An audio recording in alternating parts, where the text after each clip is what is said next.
Le petit fût, Guy de Maupassant, à Adolphe Tavernier.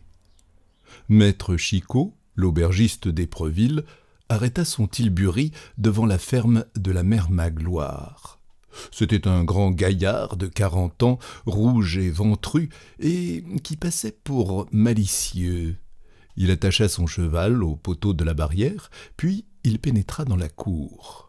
Il possédait un bien attenant aux terres de la vieille qu'il convoitait depuis longtemps. 20 fois, il avait essayé de les acheter, mais la mère Magloire s'y refusait avec obstination. « J'y suis né, j'y mourrai », disait-elle. Il la trouva épluchant des pommes de terre devant sa porte. Âgée de 72 ans, elle était sèche, ridée, courbée, mais infatigable comme une jeune fille. Chicot lui tapa dans le dos avec amitié, puis s'assit près d'elle sur un escabeau. « Eh bien, la mère, est-ce santé? Toujours bonne? Pas trop mal? Et vous, maître Prosper? Qui douleur? Sans ça, ce serait à satisfaction. Allons, tant mieux. » Et elle ne dit plus rien. Chicot la regardait accomplir sa besogne. Ses doigts crochus, noués, durs comme des pattes de crabe, saisissaient à la façon de pince les tubercules grisâtres dans une manne, et vivement elle les faisait tourner, enlevant de longues bandes de peau sous la lame d'un vieux couteau qu'elle tenait de l'autre main. Et quand la pomme de terre était devenue toute jaune, elle la jetait dans un seau d'eau. 3 poules hardies s'en venaient l'une après l'autre jusque dans ses jupes, ramassaient les épluchures, puis se sauvaient à toutes pattes, portant au bec leur butin. Chicot semblait gêné, hésitant, anxieux, avec quelque chose sur la langue qui ne voulait pas sortir. À la fin, il se décida. « Dites donc, mère Magloire, qu'est-ce qu'il y a pour votre service? Cette ferme, vous ne voulez toujours point me la vendre? » « Pour ça, non, n'y comptez point. C'est dit, c'est dit. N'y revenez pas.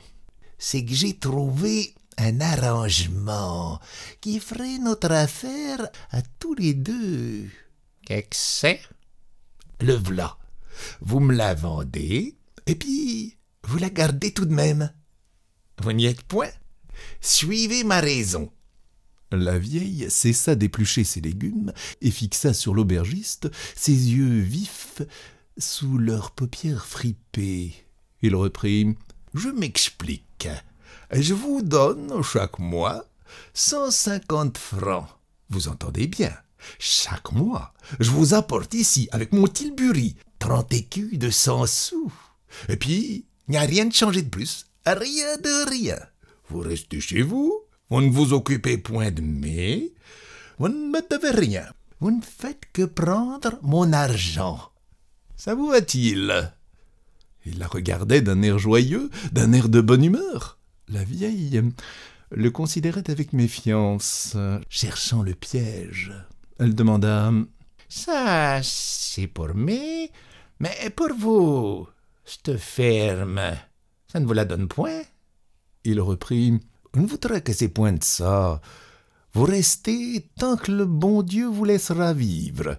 Vous êtes chez vous. Seulement, vous me ferez un petit papier chez le notaire pour qu'après vous, ça me revienne. Vous n'avez point des fonds, rien que des neveux que vous n'y tenez guère. Ça vous va-t-il? Vous gardez votre bien votre vie durant, et je vous donne 30 écus de 100 sous par mois. C'est tout gain pour vous. » La vieille demeurait surprise, inquiète, mais tentée. Elle répliqua. « Je ne dis point non. Seulement, je vais me faire une raison là-dessus.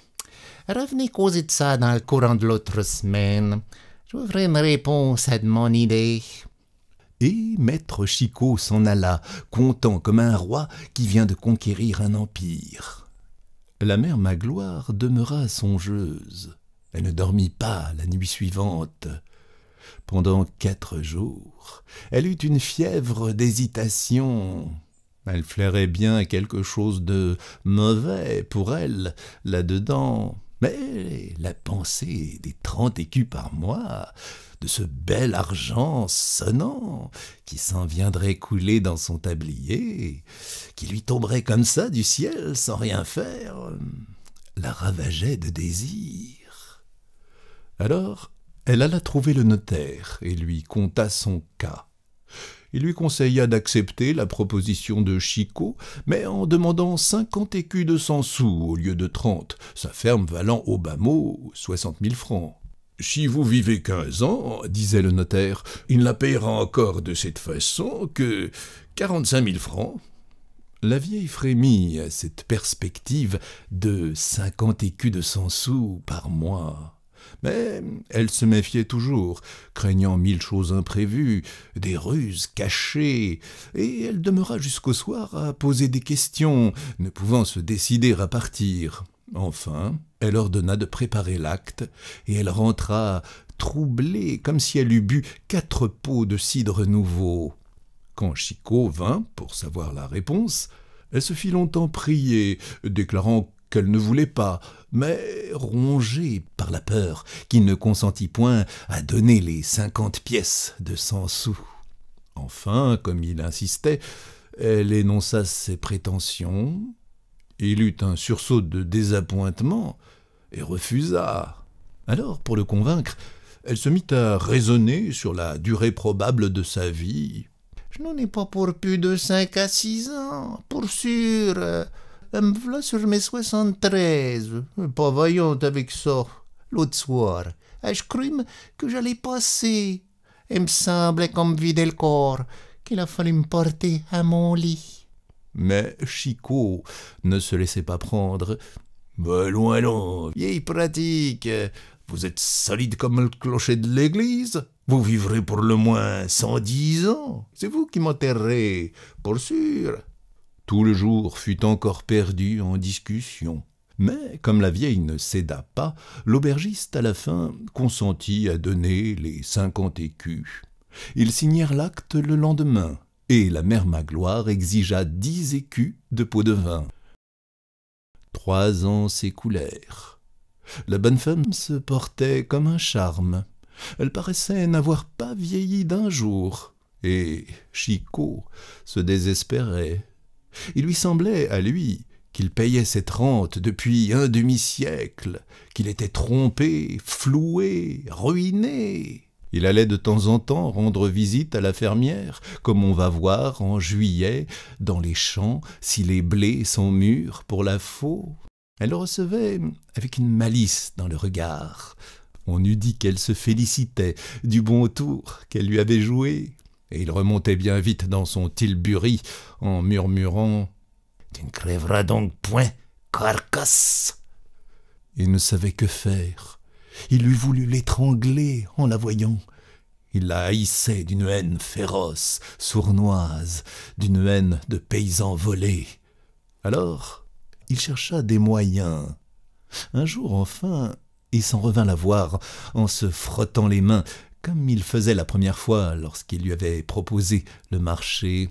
Mais après avoir causé quelques minutes, « Dites donc, la mère, pourquoi que vous ne venez point dîner à la maison quand vous passez à Épreville? On en jase, on dit comme ça que je sommes plus amis, et ça me fait deuil. Vous savez, chez moi, vous ne payerez point. Je suis pas regardant un dîner, tant que le cœur vous en dira, venez sans retenue. Ça me fera plaisir. » La mère Magloire ne se le fit point répéter. Et le surlendemain, comme elle allait au marché dans sa carriole, conduite par son valet Célestin, elle mit sans gêne son cheval à l'écurie chez maître Chicot et réclama le dîner promis.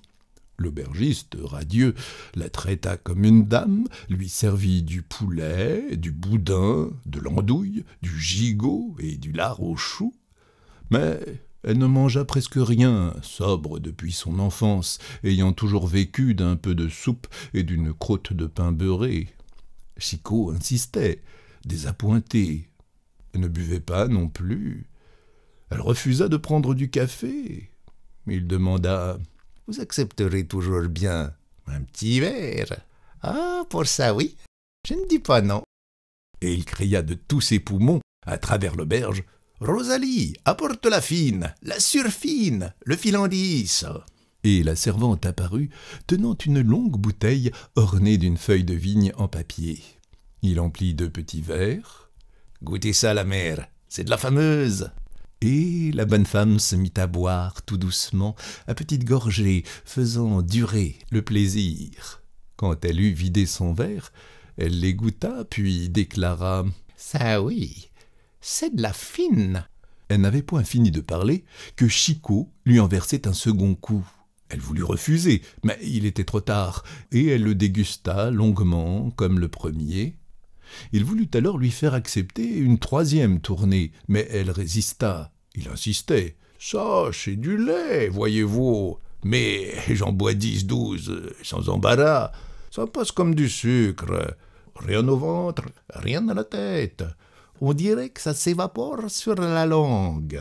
Il n'y a rien de meilleur pour la santé. » Comme elle en avait bien envie, elle céda, mais elle n'en prit que la moitié du verre.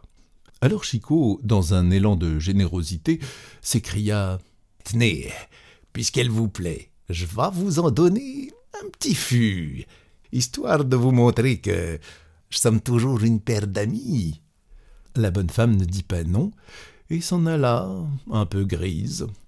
Le lendemain, l'aubergiste entra dans la cour de la mère Magloire, puis tira du fond de sa voiture une petite barrique cerclée de fer. Puis il voulut lui faire goûter le contenu pour prouver que c'était bien la même fine. Et quand ils en eurent encore bu chacun 3 verres, il déclara en s'en allant « Et puis, vous savez, quand il y en aura plus, il y en a encore. Ne vous gênez point, je ne suis pas regardant. Plus tôt que ce sera fini, plus que je serai content. » Et il remonta dans son tilbury. Il revint 4 jours plus tard. La vieille était devant sa porte, occupée à couper le pain de la soupe. Il s'approcha, lui dit bonjour, lui parla dans le nez, histoire de sentir son haleine. Et il reconnut un souffle d'alcool. Alors son visage s'éclaira. « Vous m'offrirez bien un verre de fil, dit-il. » Et ils trinquèrent 2 ou 3 fois. Mais bientôt, le bruit courut dans la contrée que la mère Magloire s'ivrognait toute seule.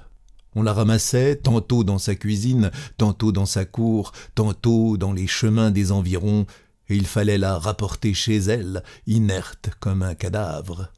Chicot n'allait plus chez elle, et quand on lui parlait de la paysanne, il murmurait avec un visage triste « C'est-il pas malheureux, à son âge, d'avoir pris cette habitude-là?